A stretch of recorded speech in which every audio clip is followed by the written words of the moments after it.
Hi, are we online? Yes? Yes, okay. Good morning, everyone, to this first session of today from City to Cities Conference. My name is Laura Collini. I'm an independent researcher and I work for the European Commission as an independent expert on social policy, urban policies. And this session has been co-organized with Hanna Elias, if I pronounce well the name, and from Zeebrugge as a volunteer. And today we are discussing basically the topic of this conference, like what kind of coordination are in place, are happening and working well or not working well, what kind of model of coordination exists, is there a model or form that works better than other, between civil society organization and public authorities. Obviously tackling the city level, but we also look at the public authorities in all the vertical level from cities, region, national level to the EU. What we know is that the kind of collaborations that have been established among civil society organization and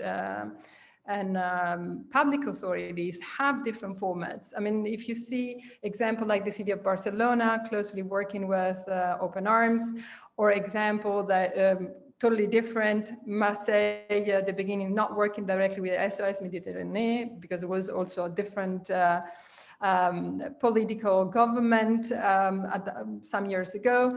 But you also have other structure in place, like the network of Ambita that are sitting with us today, is a French cities network cooperating closely with municipalities. And also the Zeebrugge network also working with us, taking together cities, German-speaking cities, not only Germany, but also Austria. I understand part of Switzerland as well, and part of Belgium, if I'm not mistaken.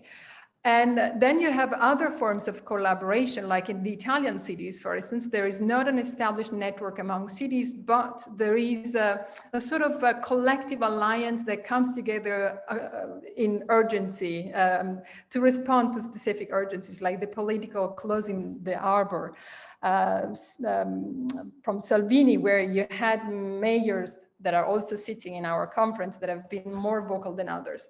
So now we'd like to question, and also with you in the chat and the people that are not directly involved in the Zoom call, trying to think, what do you think, what kind of progress has been made, what is working, what has worked, and what could be done, also from your personal experience. So we would like to dig a little bit into the experiences of different cities. And to do so, I'm glad now to give the floor to the round of speakers that we have, the group of speakers we have, and I'm very glad to have the representative of Thessaloniki. Thessaloniki extremely active also internationally in Europe with different networks, and Virginia Politi, head of the immigrant and refugees support, and working for the integration department, the municipality of Thessaloniki, which is accompanied to Maria de Velasca, if I pronounce it well. Also from the city of Thessaloniki, they will tell us about the project REACT. We're working with municipalities, the NGO, and different development agencies. Sorry. Then we will have the mayor of Trier, Elvira Garbes. She is going to tell us about the position of the city of Trier as a member of the Green Party, but also the new subscription of Trier to the Zeebrugge network and initiative.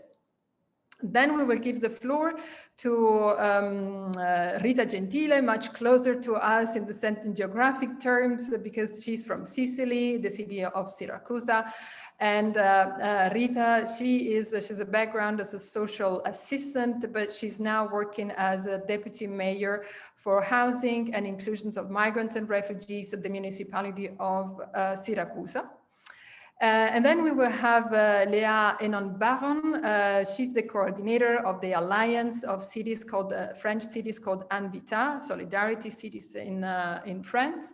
friend. She will tell about this experience of creating the network, maintaining the network, and this close collaboration.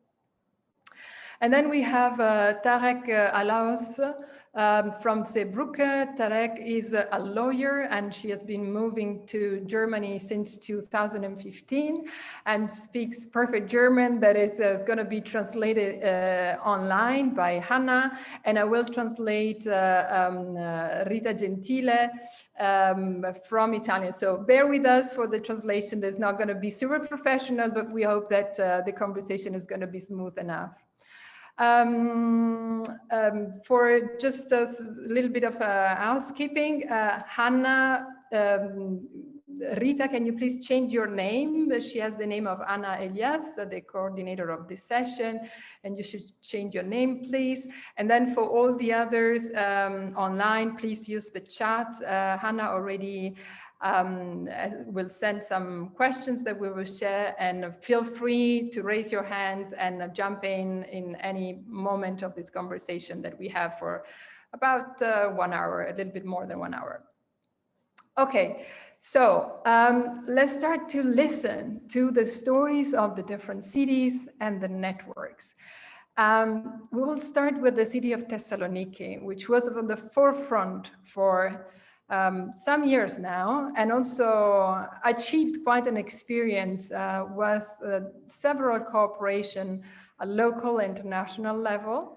And maybe you can start saying what was the situation some years ago, what has changed, and what do you think is working from your experience? So I give the floor to Virginia. Thank you. Okay, thank you, Laura.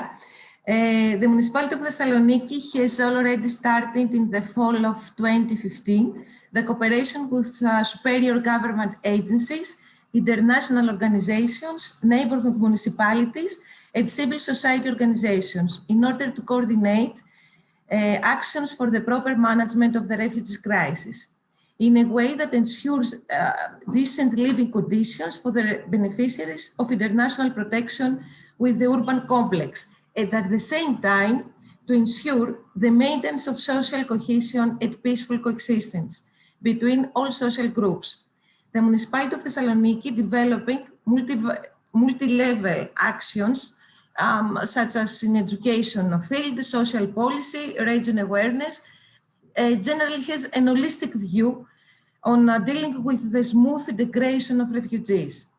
Recognizing the urgency of the situations and considering that Thessaloniki, as a large urban center, had to deal very quickly with the problem of increased refugee flows, found that only with collective effort and the participation of civil society actors could the goal be achieved.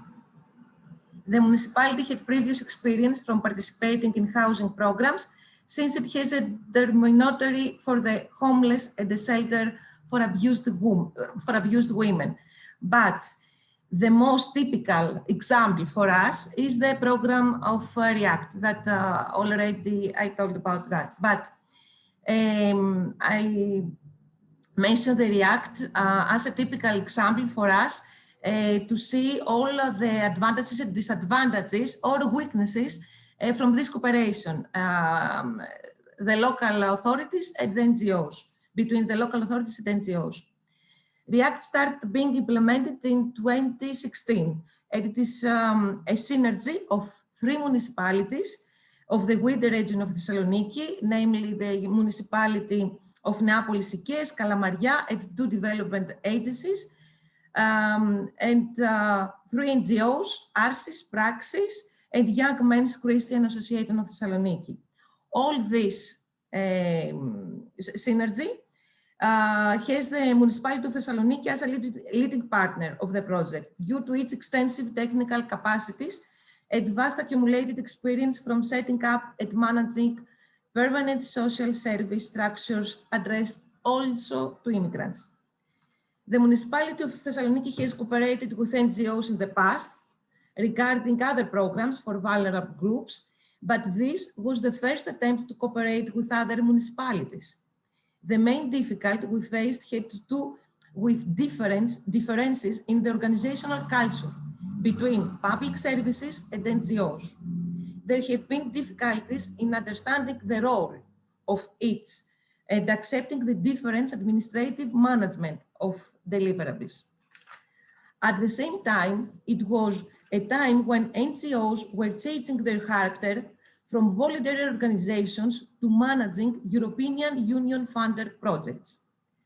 Therefore, they had to offer help to the refugees, but at the same time, they had to follow the national policy line, which may not always be compatible with their own way of providing services.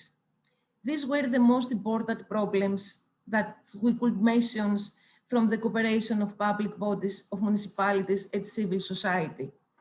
But it is very important, the experience to offer services to vulnerable groups, especially immigrants and refugees, for the public bodies and civil society to join forces.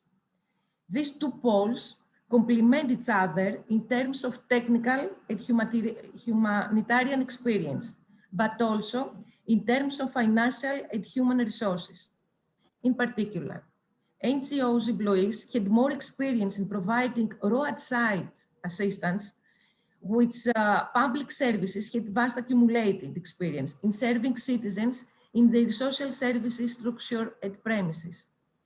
Furthermore, public services had an expertise in administrative management of national and European funding, and however, they needed to strengthen their operational capability in order to be able to respond to the needs of the field and to undertake operation that called for rapid response, such as the utilization and the extension of the existing municipal structures and benefits, such as social groceries, social pharmacies, and medical practices, in order to meet beneficiaries' urgent needs. At the end of the day, we have reached a level of excellent cooperation among all partners, which contributing to the maintenance of a high level of the services provided for the benefit of the beneficiaries and the local community also. I think this is the most important elements of this cooperation. So if you want to ask something. Yeah, no, I just want to thank you very much, Virginia. That's a very complex also project, because the REACT project you're talking about has funding from UNHCR. It includes funding from the European Commission. It includes different kinds of funding. And for those who are not familiar with REACT, it has different strands. And I think personally, one of the most interesting part of the program you're talking about is about housing. It's about accommodating newcomers and also adjusting the real estate market situation. And I think what is complicated based practically on home ownership, and Greece doesn't have social housing at all. So it was very complicated point that was tackled by REACT. And what I think also that you say, when you say point that created on a different organizational culture and at the municipal level, it is also a step forward, because you're working around more closely now on the housing rental agencies, so creating a new forms of a model to create affordable housing for migrants and refugees as well, and also for the most population in need, most in need in Thessaloniki. So thank you very much for this point, and then we'll come back to you with the final statement. So then we'll travel far away, a different reality, to the city of Trier, who I understand joins the Zeebrugge network.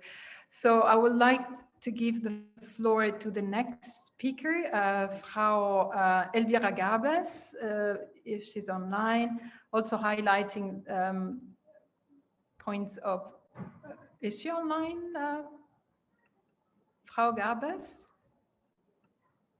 Nee. Ja, Mayor of Trier. Hören Sie mich? Nee. Okay. So maybe when she gets back, if somebody can help, if she's in trouble, we can give the floor to the following speaker from the city of Siracusa, Rita Gentile. Rita's going to speak in Italian. And and I will try to interpret and please apologies, I'm not an official professional interpreter, but I will translate into English. Please, Rita, your experience, what has worked and cosa funziona, 2 o 3 punti nella collaborazione, società civile e amministrazione, e cosa non ha funzionato. Grazie.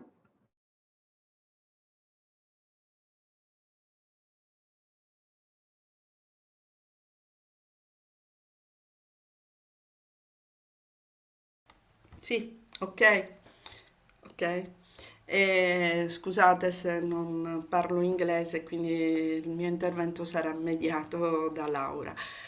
E quindi cosa funziona e cosa è importante fare? Allora, penso che un esempio, diciamo, di collaborazione fra la società civile e le istituzioni può essere rappresentato da una esperienza nata nel 2013 e che ancora ad oggi ha un impatto importante sul nostro territorio. Va detto che Ok, va detto che Siracusa si colloca, ecco, per chi non sa, come terra di confine e quindi nel 2013 è stata investita fortemente del fenomeno degli sbarchi che sino a quel momento, essendo in misura minore, era in qualche modo relegato diciamo, agli addetti ai lavori, ma la città, la popolazione non risentiva o non sentiva in maniera forte la presenza diciamo, dell'immigrato sul territorio. Ok, non si sente, non si sente, non si sente.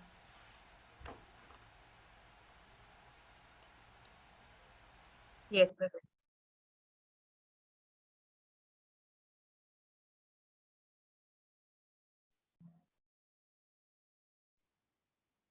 We can hear you in English.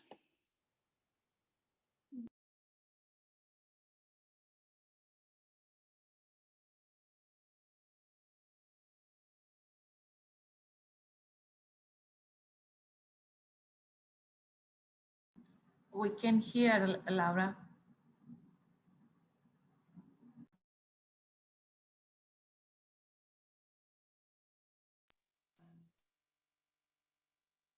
You need to choose English in the translation.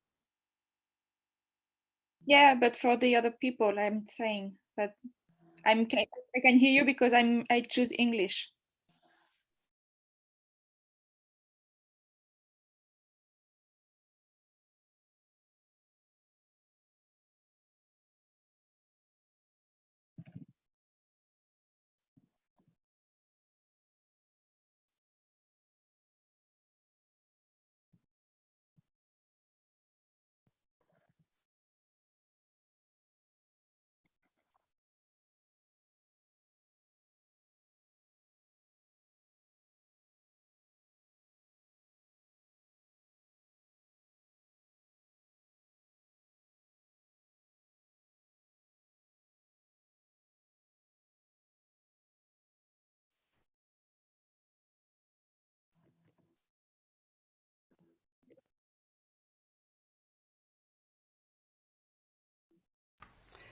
Io non sento però.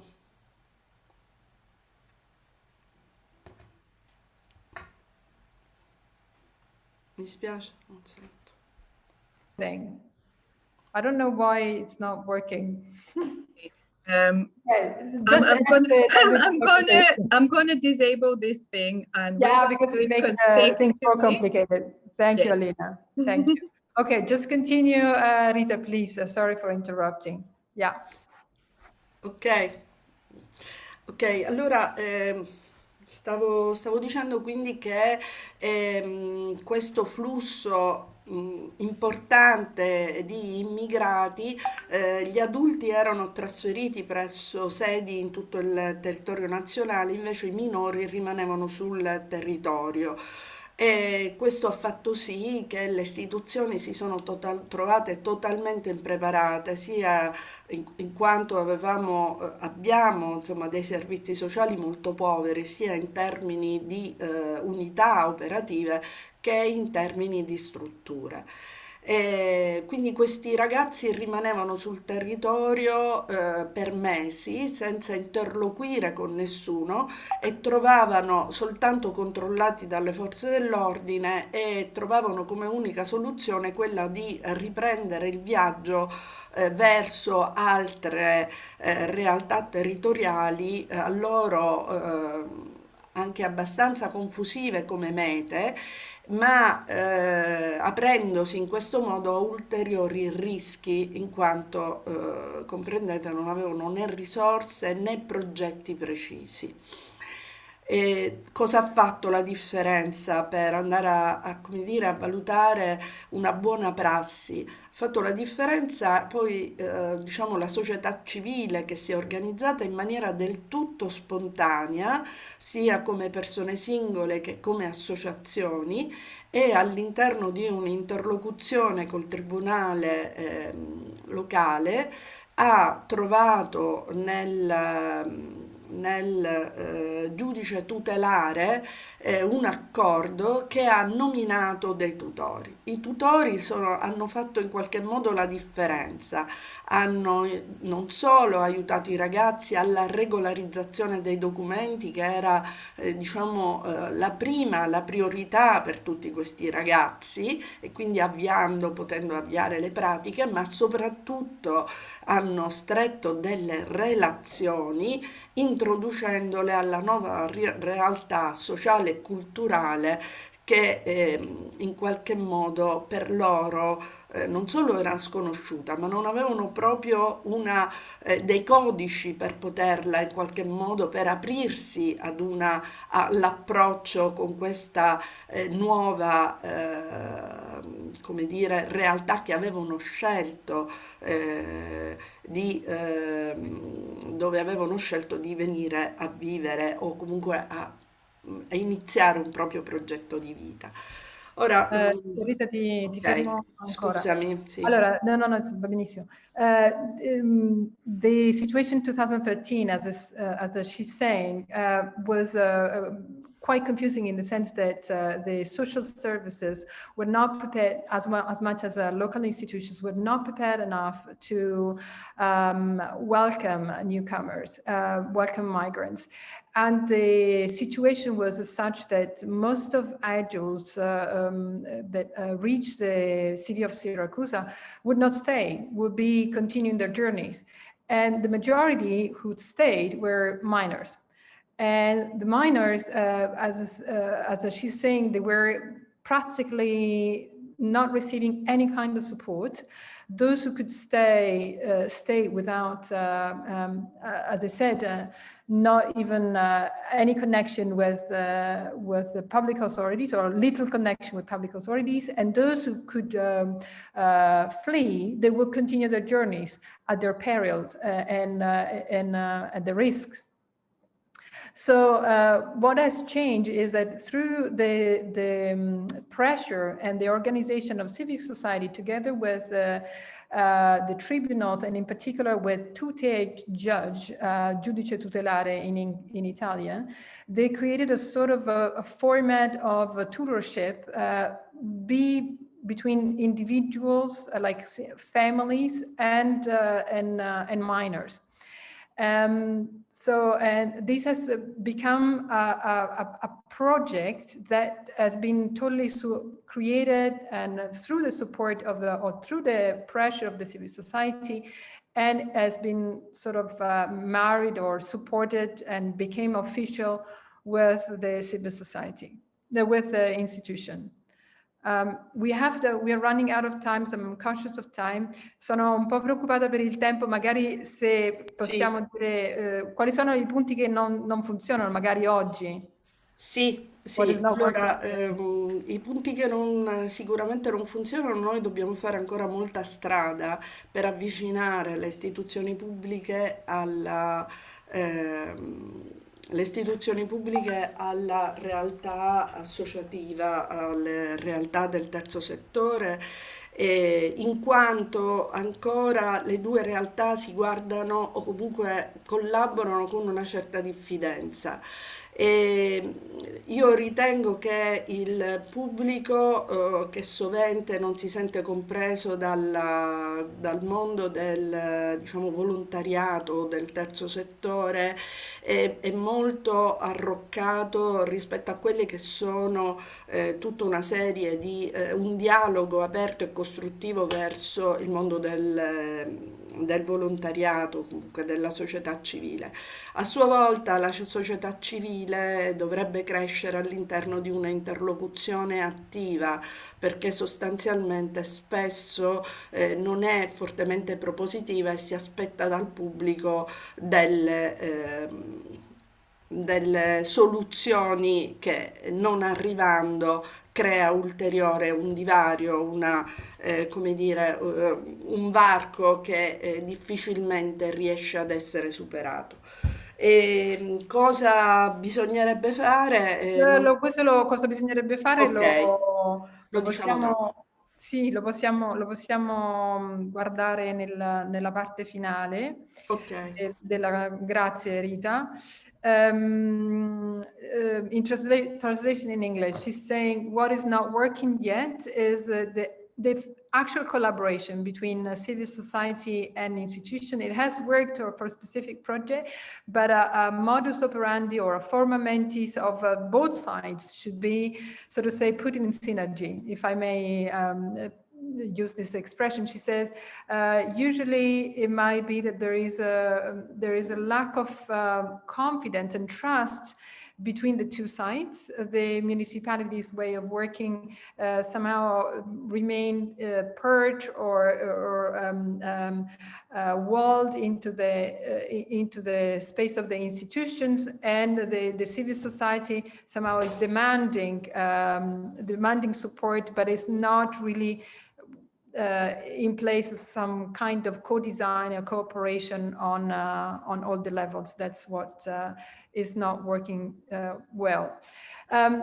I understand that the speaker from Trier is not connected, and therefore I will then give the floor to the French Cities Network of Ambita, and Lea may somehow tell what is working also beyond the local level in terms of cooperation, but at national level, like what does it mean to bring different cities together? Thanks. you. Posso continuare? Molto Sorry, rapidamente. sorry, I did not, non ho tradotto per te. No, no. Ho chiuso questa parte con Perfetto. di cosa funziona, cosa non funziona, diciamo in Ok. maniera molto schematica. No, fa bene, hai fatto benissimo. E Ok, grazie. soltanto, Allora io ho chiuso l'intervento, giusto? sì, Sì, ok. la chiusura finale e poi ritorniamo sulla chiusura finale. Ok, ok, grazie. Grazie, aspetta un attimo. Allora, in English, to Lea for the cooperation among French cities. Thank you. Well, thank you.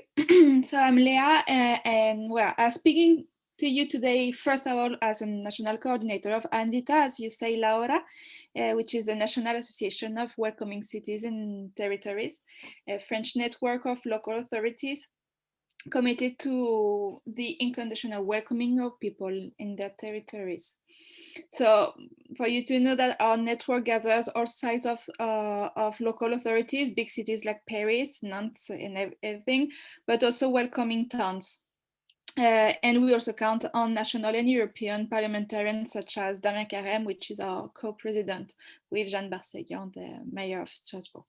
So this is one of the side why I'm talking today, but also today I would like to speak especially on behalf of the Alliance Migration, which is a dynamic that Anvita has launched alongside with the Organization for Universal Citizenship, which is an international solidarity organization grouping together several associations working for the a dignified reception of people and the recognition of the right to mobility.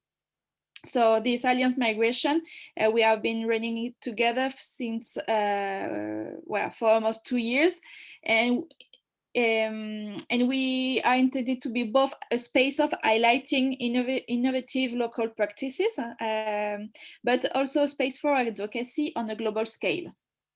So we advocate for an alternative governance of migration that would integrate the effective participation of local actors like civil society, local authorities at national, European, but also international level.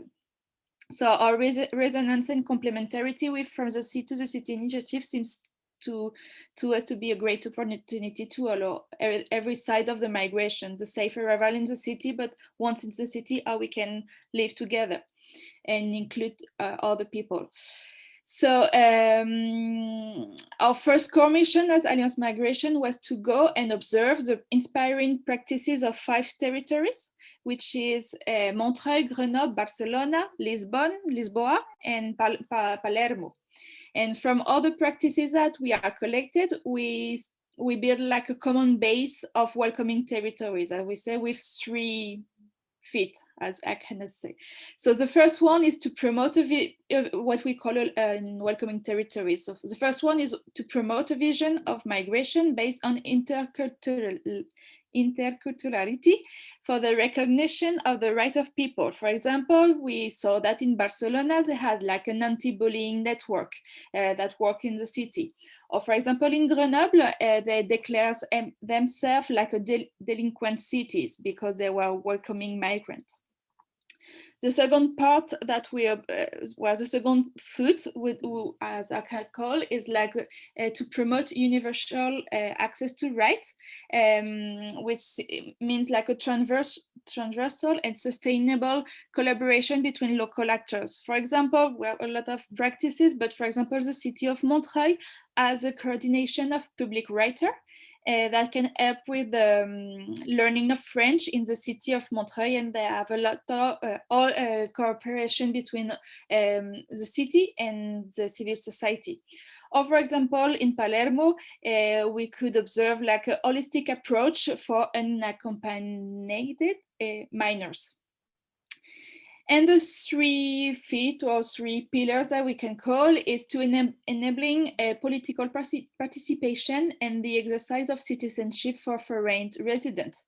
So we have tools like the participatory budget in Lisbon, for example, or we could observe in 4 of the 5 cities, citizen councils for foreign residents like we have in Palermo and Grenoble and Lisbon and in Barcelona. So this is few examples of a lot of practices that we could observe. And so today I was also here to share all the main challenges that we faced, or what we can observe that the civil society and local authority faced in local alliances. First of all, I would say it's the limitation of local policies, the limitation of the local policies by the national and European policies. This is real limitation, and sometimes local authorities can have different strategy to play with the limits, to overcoming or to play like a tug of war with the state. So this kind of strategy are not always really clear for all the actors in the city, and there is some misunderstanding sometimes, but also because sometimes there is like a lack of knowledge of how far can go a local authority in front of the state, like and sometimes we can translate it like a lack of mobilization or inaction, but there is some strategy that sometimes hard to understand. The second issue was a question of participation and representativeness of the associative actor in dialogue with the authority.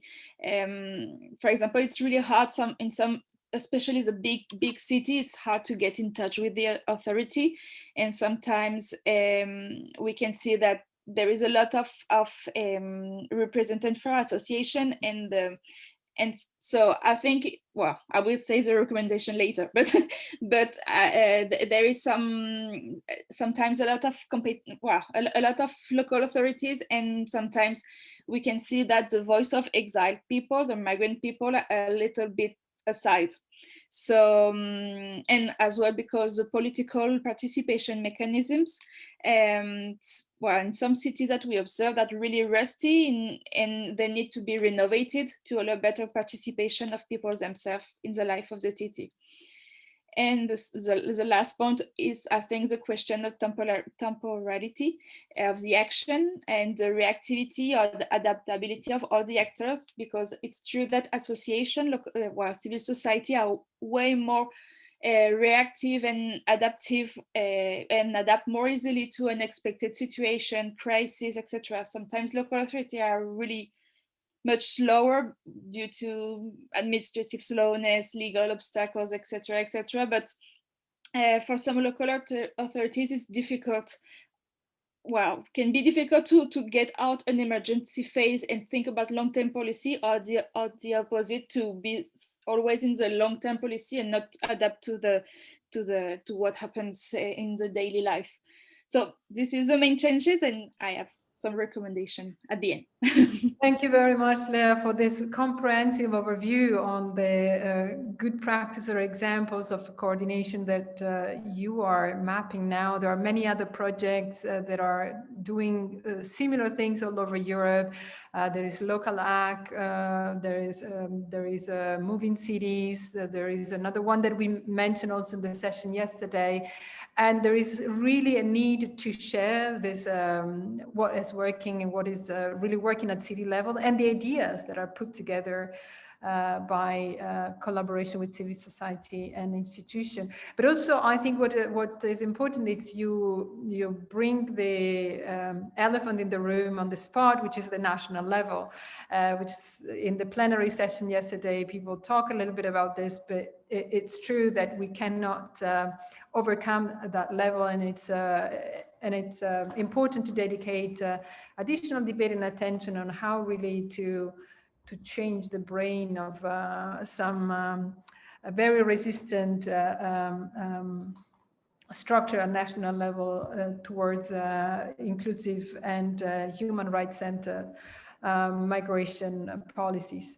The other point you say, the legal obstacles and the changing of attitude towards from temporary urgent response to long-term. And this also inquire an integration of policies in the whole sense, not only on migration policy, but including several other policies like, housing, health, and so on for long-term. And the other point is that I think it's extremely important really to have migration on top of the agenda, not a residual policies. And in some cases, because of the that's why it's important to have the pressure of civil society, because in some cases they get to secondary position, especially in large cities when there is a complexity of demands from civil society that to be responded. So then we move to a completely different setting, which is the German one. And the network of Zeebrugge also started with a different aim, like the raising the quota, the Königsteiner Schlusse quota of migrants being welcomed in German cities, and also evolved in the course of the years in a true collaboration among German cities. And maybe Tarek can further shed some light on this. Thanks. Yeah, thank you, Laura. I believe that I will speak in German, but Hannah will translate to English afterwards. Vielen Dank.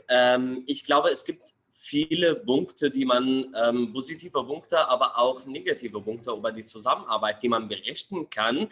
Tatsache ist, die Situation hat sich noch nicht geändert. Wir haben den Notstand an den Außengrenzen von Europa. Wir haben den Notstand im Mittelmeer. Wir haben die Bereitschaft hier auf kommunaler und zivilgesellschaftlicher Ebene, um die Aufnahme von Menschen zu ermöglichen und diesen Notstand zu ändern. Für mich ist die Frage nicht, was positiv oder negativ in der Zusammenarbeit, sondern ist die Frage, was haben wir bisher noch nicht getan? Ich habe gestern Berichte über den Konferenz gesehen. Ich habe gesehen, die Initiative von der Stadt Potsdam mit der Patenschaft zu CI, was ich auch begrüßen würde. Auf der anderen Seite sehe ich, dass Menschen, die in Deutschland in der letzten Zeit aufgenommen wurden, durch das Asylverfahren, Menschen waren auf Lesbos und nach dem Brand von Lesbos, von Moria, sind in Deutschland aufgenommen, sind durch das Asylverfahren gegangen und viele haben dann am Ende negative Asylbescheide. Auch hier bei uns in Berlin. Und dann ist die Frage war bei mir, Berlin ist eine der Städte oder die Bundesländer, die sich als sicherer Häfen erklärt haben. Trotzdem haben sie auf Landes- oder kommunaler Ebene keinen Einfluss auf das Asylverfahren. Trotzdem wurden von Berliner Behörden zum Beispiel ablehnende Bescheide Abschiebebescheide an den Menschen geschickt wurden und die Menschen waren ungeschützt vor der Abschiebung. Die Frage für mich, wie passt das zusammen? Welche Möglichkeiten hat Berlin zum Beispiel jetzt als Beispiel noch nicht ausgeschöpft, um die Bleibeperspektive für diese Menschen, die hier aufgenommen wurden, zu ermöglichen?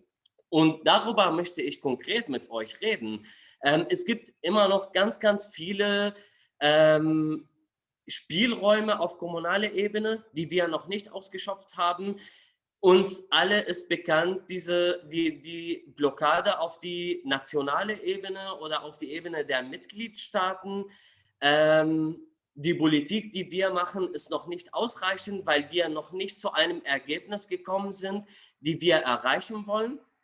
Und die Frage, also konkret möchte ich darüber reden, wie können wir mit konkreten Schritten diese so gesetzliche Spielräume komplett ausschöpfen, damit wir unsere Version der Solidarität oder die Patenschaften zwischen der europäischen Staaten auf kommunaler Ebene dann ermöglichen können.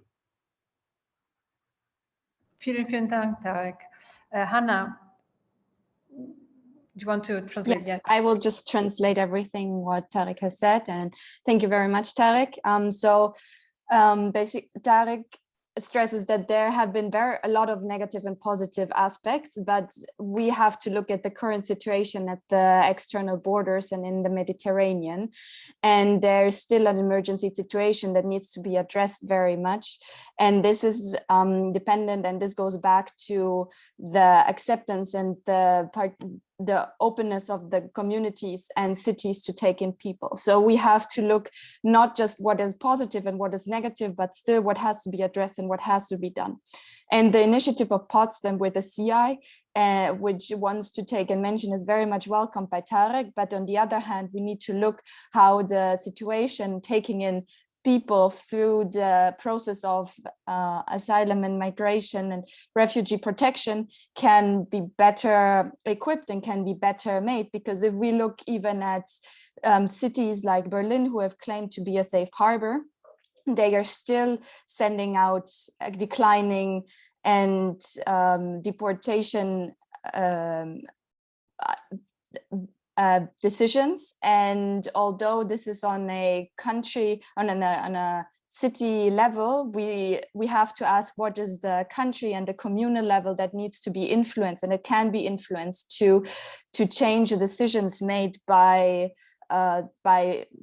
authority and by other offices. So if we need to look what are still the possibilities to use, what are the perspectives of people to work towards a bigger chance of staying, and then we need to look at the legal margins and which legal margins we can use from the one side to the others, because there is a big margin that can be used, and we can work with it. But on the other hand, we need to work better with solidarity and the solidarity between EU cities. Thank you, Hannah. Tarek, do you want to add anything, or we covered? No, thank you. May I ask you a question? Because you're focused on something very specific, no? The procedure for the asylum procedure. Can you shed some? Tell your opinion also what is about the complementary pathways, and if there is something that is an avenue to be followed also at city level, and if that if you know about this debate about the complementary pathways, what is your opinion about this? I would like to have the German translation for the question because I didn't understand it well. Okay, so that gets too complicated. Let's keep it for later. I know that Elvira Garbes from the city of Trier is had some problems in the chat. She's writing. Yeah, she can speak about Trier, she said. Okay, ja. Hallo, guten Tag. Frau Garbes, können Sie jetzt uns hören? Ja? Okay, good. Vielen Dank. So Elvira Garbes, just as a reminder, is the mayor of the city of Trier, member of the Green Party, and she is also part of the Seebrücke association and alliance that Tarek was speaking about before. Please, the floor is yours. Ja, vielen Dank und guten Morgen. Ich hatte eben kurze technische Probleme, bin jetzt wieder dabei.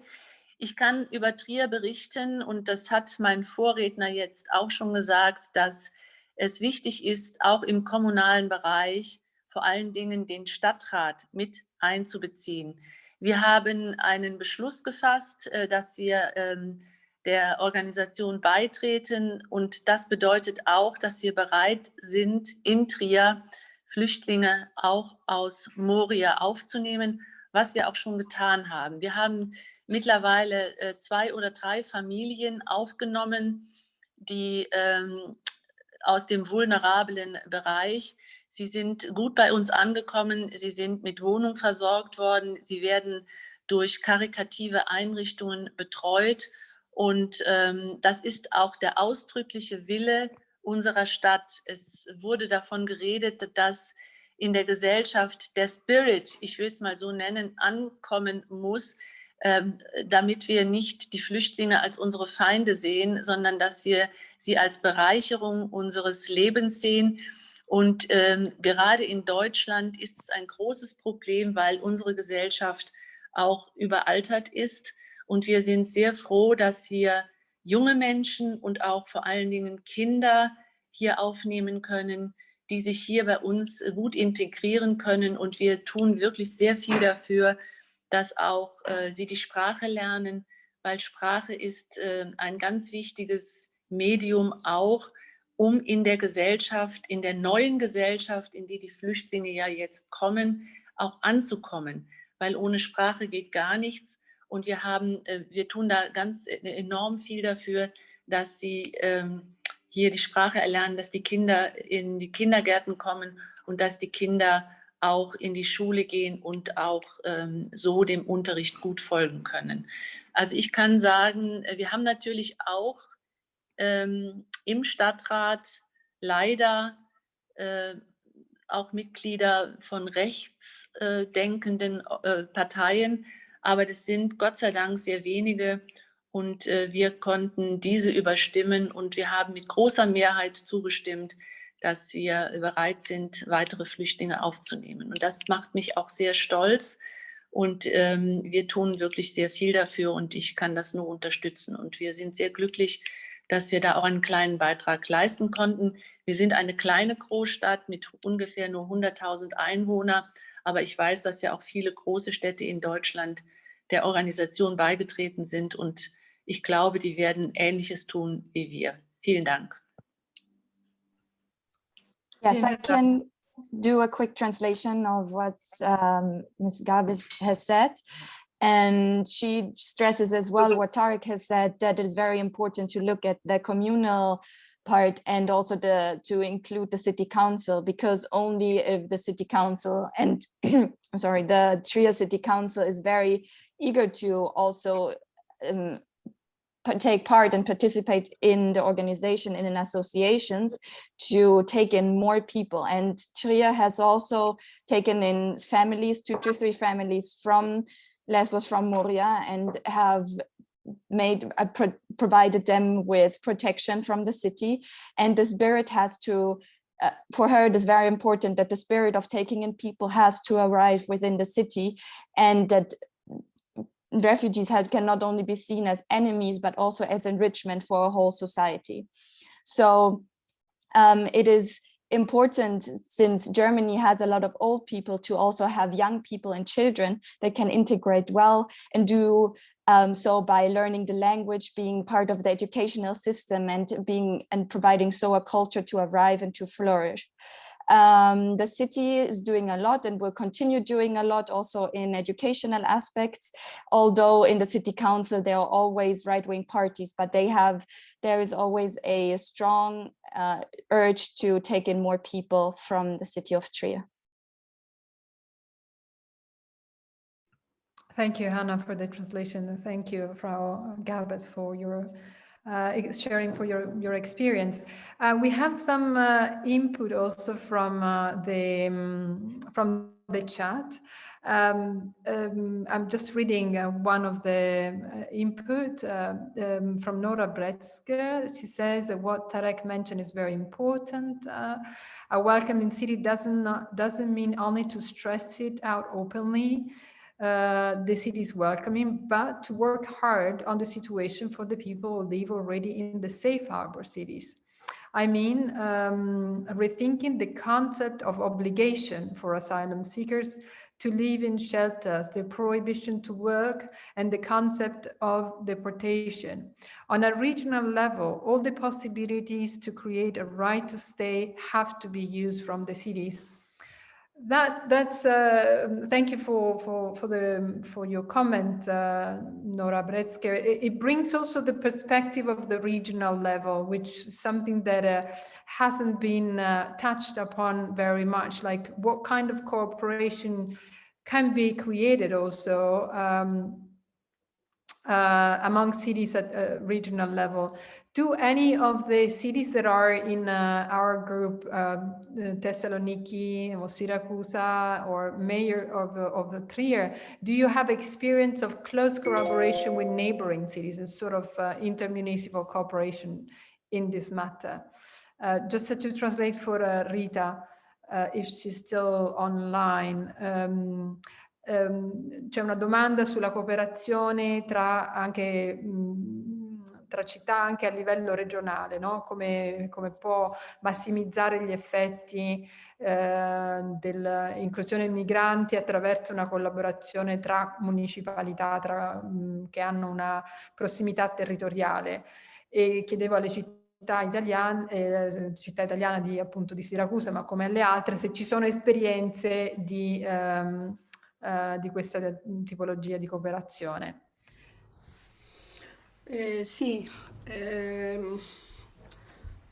ci sono esperienze sempre all'interno dell'ambito diciamo della cura dei minori stranieri non accompagnati, in quanto noi abbiamo avuto famiglie che hanno accolto minori stranieri non accompagnati chiaramente fuori dal territorio siracusano, e questo ha permesso ai servizi di collaborare, così come alle realtà associative dei vari comuni. E abbiamo avuto ragazzi che sono stati inseriti fuori dal territorio siracusano in quanto avevano percorsi o di studio o di lavoro, e questo anche ha permesso poi di collaborare con realtà territoriali, con strutture e conseguenzialmente con servizi che potevano in qualche modo poi avallare e e sostenere questo tipo di trasferimento. È chiaro che tutto questo non può essere soltanto estemporaneo, ma va costruito in maniera sistematica, ecco, e su questo ancora c'è molto da lavorare. She's saying that there is existing cooperation among municipalities or extraterritorial cooperation for the tutorship of minors. And also, if I may add on one point that she said yesterday in preparation of this panel, she said that we do not only work with minor until the age of 18, but we created a sort of a tutorship, so-called social tutorship after reaching the adulthood, after 18 years. And she's saying that this collaboration that is happening among institutions and NGO for tutorship is sort of project related, and a lot more needs to be done. Any other experience of this regional cooperation among cities that can be shared? If any, if existing or not, if this is even from the side of Zeebrugge or Anvita, if this is something that it's a good venue, or do you think it's a good way also to invest energies on?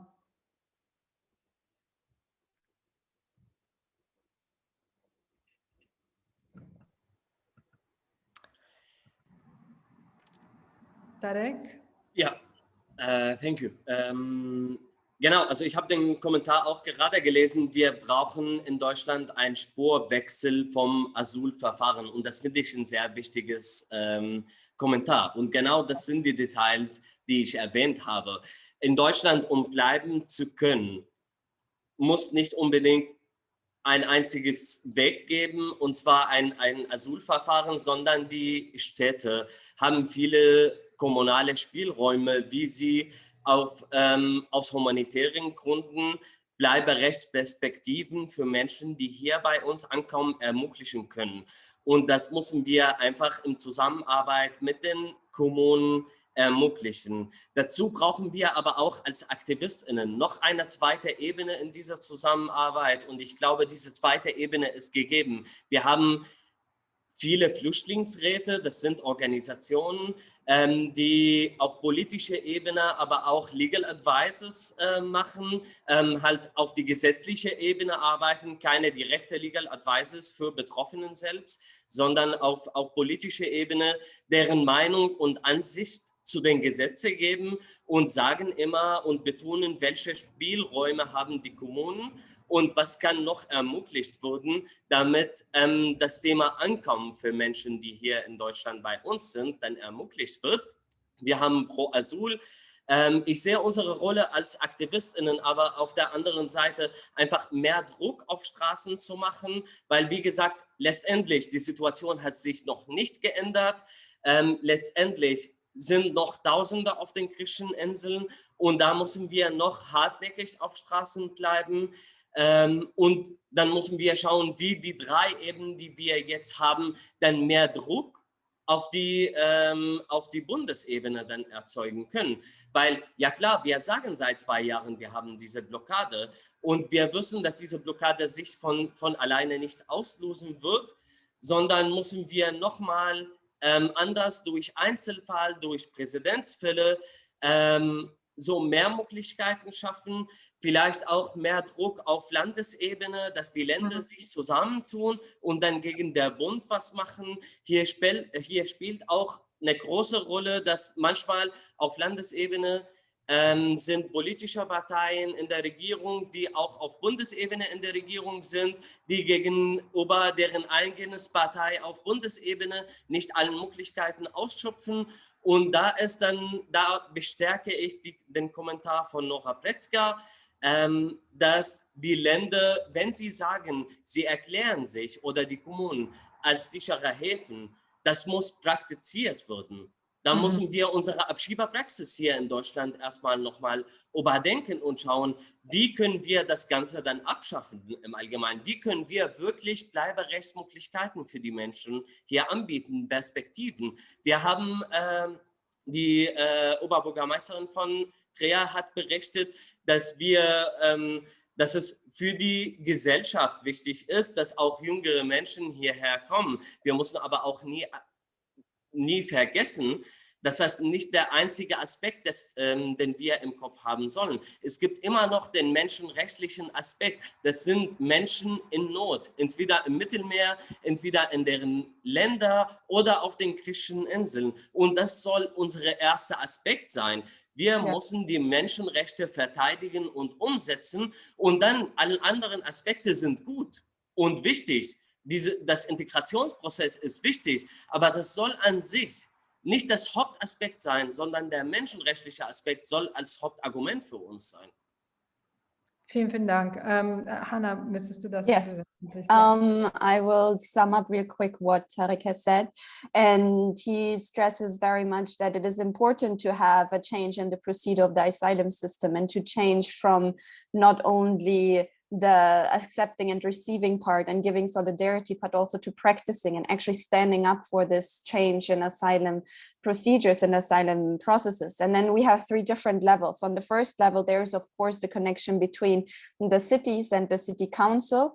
And then there's the second aspect of refugee council that also stress very much, but this has to go to a political level. This has to be brought to a legal political discourse where we think and advise also on a political level what has been done and what needs to be done more, and what possibilities are there that can be made more open for a reception of people from the Mediterranean as well from the EU external borders. And then the third aspect is then also that there is activists that need to go to the streets and that have to pressure the government and the German federal government as well, and in general governments, to do something, to take action. And this has to go in cooperation also with Bundesländer, with federal states, the German states, that have to take action and to also pressure the government to find a coalition, to go together, unite the countries, because not all possibilities have been exhausted until now. And this has to be, and for the first aspect that has to be put in the first place is the importance of human rights and the importance of the humanitarian aspect and taking on people from emergent situation and humanitarian emergency situation, because it is important also, or interesting, to look at the integrational aspect and to look at the aspect for Germany, but looking at the humanitarian aspect and putting that in the first place, and looking predominantly at what we need to do to look at people who are in emergent situation. That is more important in this regard. Thank you very much for the translation. So Tarek really gave a very precise answer, like a plan. So if we're looking at this final statement, what can be done is really very, very clear, to put pressure at city level, regional level, that you call German state in the German structure, but also the national level, and to put at the center the change of the asylum procedure. Everything else, the integration is important, but the first part is really to recognize and make possible the human rights and people to stay safely in Europe.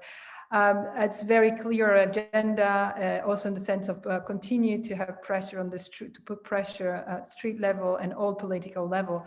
Now, if we want to close this complex conversation and looking at what can be done, or what would you do in your position, be deputy mayor, coordinator of a international network of cities, what would be your position in putting, if we take the words of Tarek, putting the asylum procedure on top of the agenda, and learning from integration that has been already happening in the cities, what would you do next? What is your final statement? Who wants to go first? Just a translation for Rita. La posizione di Tarek in due parole è quella di mettere in primo luogo una diversa procedura del sistema di asilo, non parlo spesso in italiano, che l'integrazione e l'inclusione sociale sono elementi importanti, ma bisogna vedere che cosa non è stato ancora raggiunto, quello che non è stato ancora fatto. E la prima cosa è mettere in primo piano il diritto alla persona, i diritti umani e il diritto appunto a rimanere in Europa in maniera adeguata e protetta. E quindi chiedevamo una chiusura con uno statement: qual è nella vostra posizione il prossimo passaggio da fare? Che cosa, what is your next step what would your next commitment in this sense? I have the hands of the city of Thessaloniki. Yes, please, Virginia or Maria. Maria, we think that it is very important to move on with the cooperative environment after the national level, build the basis so that we can move on to the European level. Regarding the city of Thessaloniki, there is already extensive cooperation between neighboring cities and municipalities under the program ESTIA, which is coordinated in a national level by the Ministry of Migration. So it would be very, very useful to be organized in a European level as well. Such kind of cooperation and coordination and exchange of good practices. I also wanted to refer to a good practice that the municipality of Thessaloniki implements for the last few years. There is an initiative regarding extensive dialogue and cooperation with all actors, all society actors. On a monthly basis, a meeting takes place between the municipalities of the wider area of Thessaloniki, representatives of UNHCR and the International Organization of Migration, and all NGOs and other actors active in the city of Thessaloniki. During this meeting, the participants exchange their know-how, inform each other regarding all services available in the city, and exchange good practices. Also, since 2012, an Immigrant Integration Council operates in the municipality of Thessaloniki as an advisory body in order to strengthen the integration of immigrants in the local community. And in this council, representatives of immigrant organizations take part. So they have the chance to address their problems and provide some good solutions and enhance the integration of the immigrant society in general. Thank you very much, Maria. Thank you. We have granted additional, by now, 4 minutes because of the technical issues that we had at the beginning, but we need to speed up. So I see the hand raised of Tarek. Please, for your final statement, Tarek. Ja. The floor is yours. Ich glaube, für mich ist das klar. Die Situation, wie es gerade ist ein politisches Chaos, die an den Außengrenzen von Europa gelagert wird. Und ich glaube, unsere Aufgabe, außerdem, dass wir Druck auf Straßen zu machen, ist einfach eine zivilgesellschaftliche Klärung zu machen und zu sagen, das, was wir gerade sehen in Griechenland, das, was wir gerade sehen im Mittelmeer, ist ein politisch gewolltes Chaos, und Ordnung kann nur so aussehen, dass Menschen sofort aufgenommen wurden. Ordnung kann nur so aussehen, dass es sichere Fluchtwege für die Menschen gibt, dass sie überhaupt nicht brauchen, deren Leben auf der Flucht zu riskieren. Ordnung kann nur so aussehen, dass Menschen aus den griechischen Inseln evakuiert wurden und hier bei den 250 Kommunen, die bereit für die Aufnahme in Deutschland sind, aufgenommen wurden, aber auch in andere europäische Städten, wenn es sie gibt. Und ich glaube, das ist einfach die Rolle, die jeder von uns, also nicht nur ich, sondern auch jeder von uns, auch die Menschen, die gerade uns jetzt zuhören, spielen sollen und diese zivilgesellschaftliche Klärung. Es ist sehr wichtig zu sagen, wir dürfen uns von der Politik nicht gegeneinander ausgespielt werden. Migrantinnen und Geflüchteten sollten nicht gegenüber der Zivilgesellschaft ausgespielt werden und wir sollen einfach dieses Zusammenhalt zeigen und uns ganz klar für die Menschenrechte positionieren. Dankeschön. Hannah, do you want to say very quickly or? Maybe just to sum up really quick, because Tarek said that the situation at the borders is made a political chaos, and in order to have an order and a normalized situation, we need to look at the direct reception of people from the Mediterranean the external borders. We need safe migration routes, and we need the pressure from the cities and from the civil societies to say that we are united. We have a stance towards the political chaos that has been, and the political will that does not want to take in more people and wants to continue with this chaos at the external borders, but we need to unite and not be played against each other, civil society against refugees. Thank you very much. Few rounds of intervention for closing remark for the last 2 minutes that we have, Frau Garbes or Lea. As you want. I can go. Okay. Yeah, please. Okay. Well, about what I said earlier, our recommendation will be to continue effort. It's what we are working in Anvita, but also with Alliance Migration, that on the part of the city to integrate more the associative actor into public policy processes. Because they bring experience, the knowledge of the field, of course, ideas, and I think, well, we think this allows a better understanding of each other's issue and limits as well, to be all in the same process. This can be done through, for example, there is some cities in France that are starting working group, like to meet regularly to conceive together public policy, and also through some official bodies like a consultation council or something like that. It is also necessary to encourage the participation of exiled people by supporting them in creation of association, in election process, in order to gain in representativeness, so that a person or a group of people can intervene with the city alongside other associations to defend position, express needs, share vision. So this is one thing that we are sharing a lot. Sorry, Leah, I think we need to stop because we get messages from the coordinators that we need to close the session.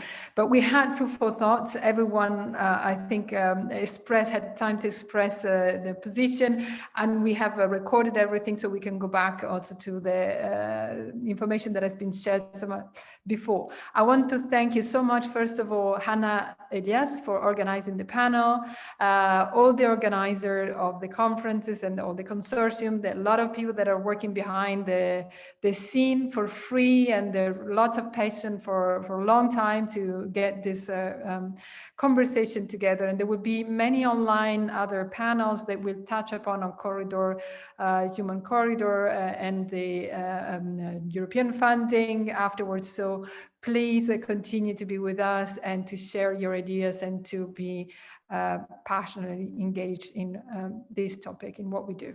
So thank you very much, everyone, and to the speaker, and have a nice day, and we will see each other in the next panel. Bye. Bye, thank you, and thank you for the translation. Bye, thank you.